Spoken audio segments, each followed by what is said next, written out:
বলে ও তার বিরুদ্ধে কোর্টে কেন যায় না? ভণ্ড সনাতনী।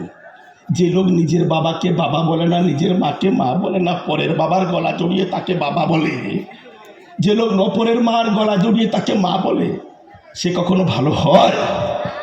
হয়? হয় না।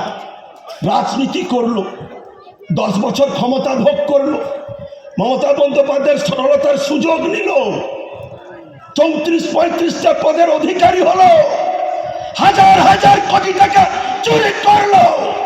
সিবিআই ইডির কাছে ধরা পড়ার ভয়ে অমিত শাহের পায়ে ধরে শিশির অধিকারীকে অস্বীকার করে অমিত শাহকে বাবা বলে বিজেপিতে জয়েন করে ভেবেছিল ও বাংলার মুখ্যমন্ত্রী হবে। স্বয়ং সনাতনী ব্রাহ্মণ রাম চাননি, তাই এই মেদিনীপুরের কুলাঙ্গার মুখ্যমন্ত্রী হতে পারেনি।